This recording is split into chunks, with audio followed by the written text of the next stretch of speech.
COVID has shown us anything, it's that when we experience periods of upheaval and intense change, it's only natural that we start to ask questions of ourselves. You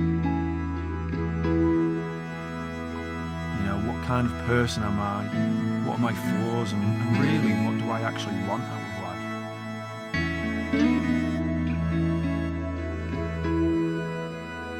We tend to seek the answers in all kinds of places, but really knowing and understanding yourself can be one of the most difficult things you can do. It's a bit like sitting super close to the TV. It's right in front of you, but it just ends up becoming a blur. Sometimes we need some distance and even some outside insight to really appreciate and understand just exactly how we are.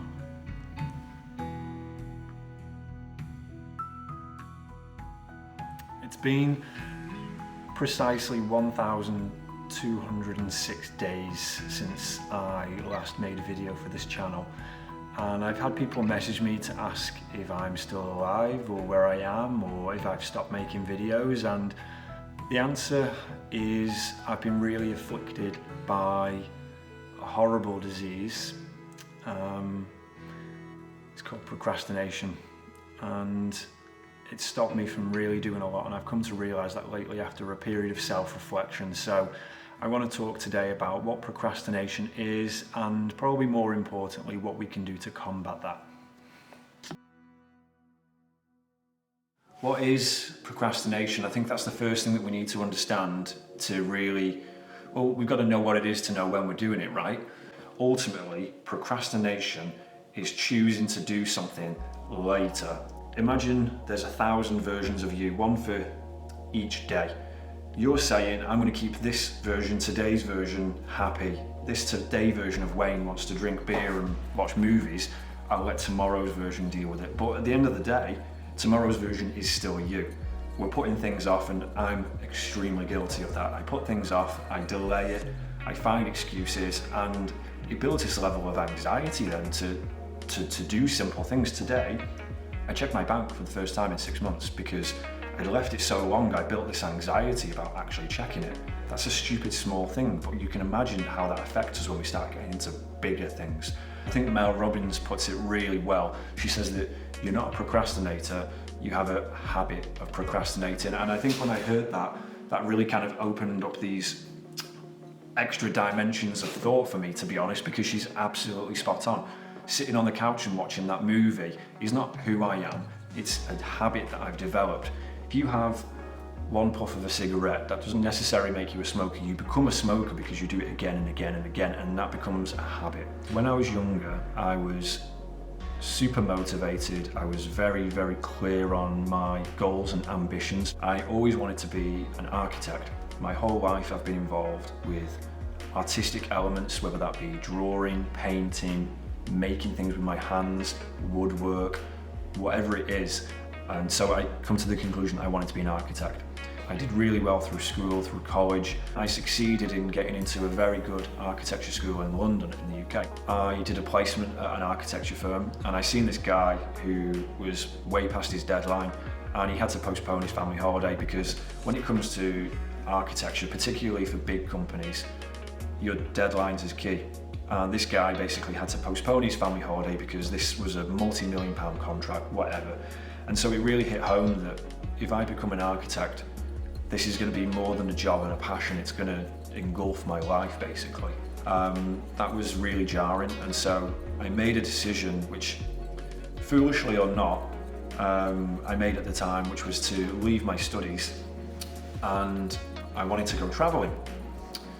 Now, life took hold, and I got a job, I got a girlfriend, and all kinds of things came in the way, and eventually I achieved those travels, hence this channel, but it came much later in life. And that period of leaving university, going traveling, and where we are now, I can honestly say, I think after some deep thinking, is that I haven't really had a clear direction. I haven't had a solid goal. I haven't been living with intent. And so I think when it comes to tasks that I've needed to do, I've put them off because I didn't know why that was going to benefit me. It wasn't telling me that it's going to get me one step closer to my goal. It wasn't a problem with the task, it was a problem with the fact that I didn't have the intent, or I didn't have the long-term ambition. When we're talking about intent, what we're saying is being crystal clear on what you want. I've always wanted to travel, but I've never really had, after that point, a clear direction with where I want my career to be, what job do I want to do, how do I want to make my money, how do I want to live, where do I want to live, what kind of person do I want to be. You know, if you don't have a clear goal, you don't know which direction to walk in, and very often you stand still, and I feel like that's really what I've done. Bear in mind, my whole life was geared towards going to do those studies. My whole life was, I'm going to be an architect. And then I wasn't. That set a particular precedent of when I want something, I'm going to fail at it. I'm not going to be able to do it. Quickly over time, that process of thought becomes more subliminal and not so obvious. You know, at first you have that thought and you're aware of it, I'm going to fail at that. And eventually, once you repeat that again and again and again, it actually, you've programmed your brain to always think that you're going to fail at something. A goal, intent, what do I really want? Why am I doing a particular task? Is this aiding me and getting me closer to a final result? I can't say it's getting me closer to a final result if I don't know where the destination is, or where at least I want it to be. So, Jordan Peterson, extremely famous clinical psychologist, one of the things that he says is that we don't like to specify the conditions of our goals because we don't like to specify the conditions of our failure of those goals.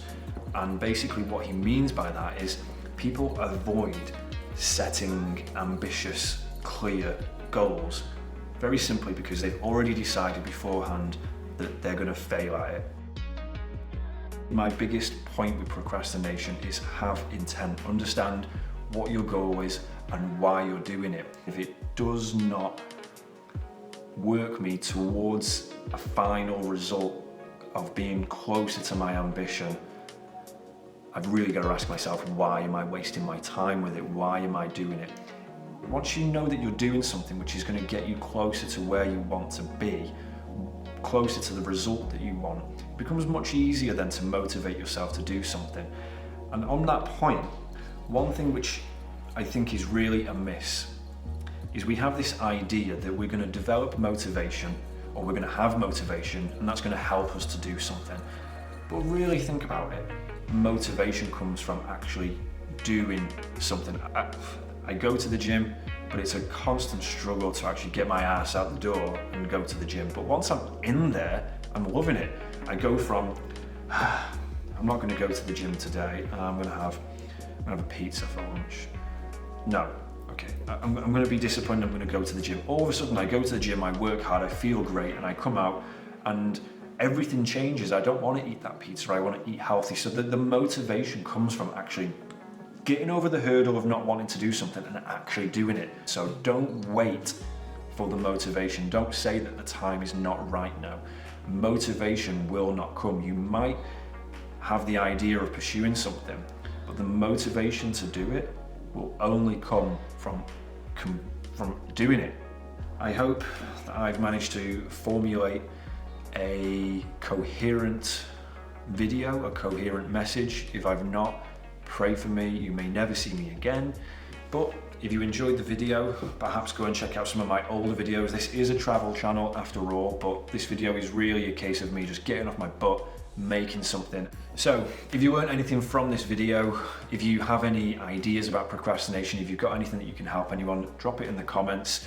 Check out my other videos. I've made plenty of traveling videos, and that's going to be my intent for the future. I'm going to be making more. I'm going to be traveling post-COVID. So check out those videos, subscribe if you wish to, and yeah, from a dank, cold, rainy Saturday night here in the UK, hopefully I'll catch you soon in the next one.